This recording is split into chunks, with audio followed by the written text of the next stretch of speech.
She walked up while I was buffing my Harley, her kid planted behind her like he owned the block. She jabbed a finger at the bike and ordered, "That's coming with us. My son wants it."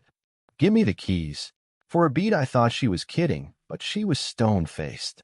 The kid tugged his red hoodie and sneered, "It'll look better in our garage." I forced a laugh. This was my bike, bought with my money, sitting in my driveway, and I wasn't giving it up. Karen's eyes went hard, and she pulled out her phone. "Fine. I'll call the cops." "You're about to lose more than the bike." Her son leaned in and hissed, "You'll regret this." My reply was simple. My mother always wins. What they didn't know was that I wasn't just some lone rider. I had connections, one of whom happened to work at the state attorney's office. Sirens wailed. They had actually phoned the police. I reclined against the Harley, oddly amused. This was about to turn on them. When the patrol car rolled up with lights flashing, Karen launched into her practice performance, yelling for the officer to arrest me for stealing her son's bike. The young cop with mirrored shades scanned us, then asked for proof of ownership. Karen didn't hesitate. She shoved over a folded paper an official-looking HOA violation notice. "See? It says he can't keep it." HOA rules say motorcycles belong to community property if they're noisy. My son's the rightful owner. The officer frowned and started circling my bike, taking notes. The kid whispered loud enough for me to hear, "Told you. You'll be walking to work." I stayed calm. I didn't grovel or shout. I pulled out my phone and made a single call. "Hey, yeah, they're here. Can you send someone?" Karen's smug grin faltered. "Who are you calling?" she demanded. I answered casually, "The state attorney's office." The cop's pen hung in the air. He started to look at me differently. Karen scrambled to dismiss it as a bluff, but doubt had already crept into her son's face. A black car with government plates glinted onto the street, and a man in a suit stepped out, badge flashing. "State attorney's office. We received a report of harassment and false claims," he said. The officer straightened immediately. Karen stuttered through her accusation about theft and HOA rules, but the state attorney's attention was on me. He asked if I was the man in question. I nodded. Then he turned to Karen, cool and cutting. She just committed fraud, attempted theft, and filed a false police report. Her son's smile vanished into fear. Karen tried to keep up the act, calling me dangerous, insisting she was protecting the neighborhood, but her voice cracked and the street fell silent as neighbors peered out. The attorney read from county property records he pulled up. The land belonged to me. There wasn't even a legal HOA in our district. A committee and votes do not equal a homeowners association. The officer's skepticism hardened. Karen's story unraveled. Neighbors gasped as the attorney explained that issuing fake violation notices, demanding fines, and trying to seize someone's property could be criminal impersonation and fraud. Karen grew desperate. She grabbed the officer's arm, yelled for him to arrest me, and when that failed, lunged at my Harley as if she could haul it away herself. The crowd watched stunned as she wrestled with a heavy bike. I stayed still. Then the state attorney clicked a remote. A tiny camera mounted near the Harley's headlight had been recording the entire confrontation, the bogus notice, the threats, the grabbing. He angled the live feed toward the officer, every word and action caught on camera. It was no longer her word against mine. It was recorded evidence. Karen's face went pale. "You can't do that. You can't record me without permission."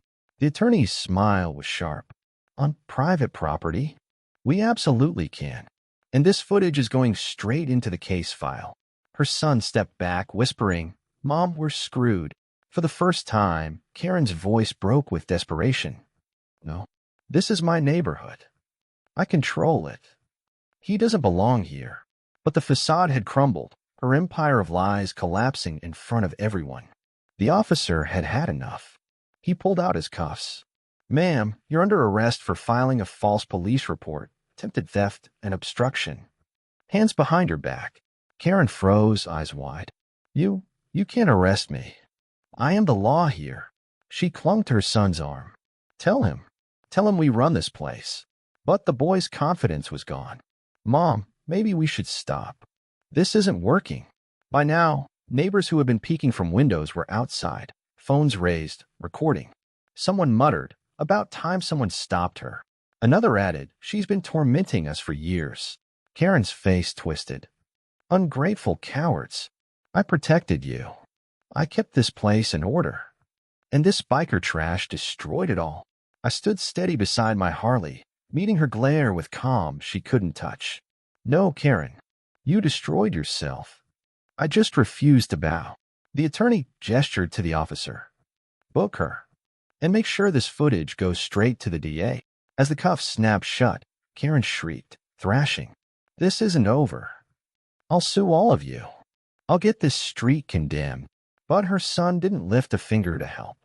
Hood pulled up, he stared at the ground, ashamed.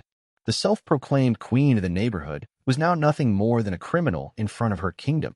Neighbors closed in, not to defend her, but to witness her downfall. Phones caught every angle. Stop filming me, she screamed. You don't have the right.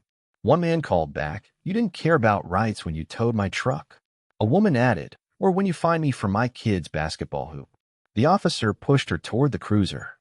But the humiliation wasn't done. The state attorney raised his voice so all could hear. Let this be clear. There has never been a legitimate HOA here. This woman forged documents, fabricated rules, and stole money. Starting today, anyone who paid her fines can file for reimbursement. She will face charges in court. Gasps rippled, then cheers. Karen's son muttered, "This is a nightmare," while pulling his hood lower. Neighbors smiled, some for the first time in years. She wanted to take my Harley, I said, my voice carrying, but instead she lost her crown. Karen shouted from the patrol car, her voice muffled by the doors slamming shut. I'll come back. You'll regret this. But the lock silenced her, and for once she wasn't in control. As the cruiser pulled away, the street felt lighter, like a storm had passed. Neighbors patted my shoulder, people who had once kept their heads down. You ended her reign, one man said. I shook my head. No, the truth did. The attorney placed a hand on my shoulder. You stayed calm. Most people would have blown up, but you trusted the law. I gave a faint smile. I fought for this country once. I didn't do that just to let a bully tell me where I can park on my own land. A retired veteran neighbor saluted. Damn right. Others nodded, solidarity flowing through the crowd. Karen's son slipped away into the night, abandoned by everyone. No one followed, no one cared.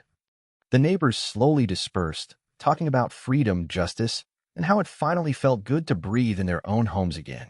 I ran my hand along the Harley's chrome. She thought she could take this, I murmured. But what she really tried to steal was freedom. I started the engine. The deep rumble echoed through the street. No one complained, some even clapped. And as I rode off, I wasn't just a man on a motorcycle. I was proof that rights, justice, and truth still matter here, and no self-made queen with fake papers will ever take that away.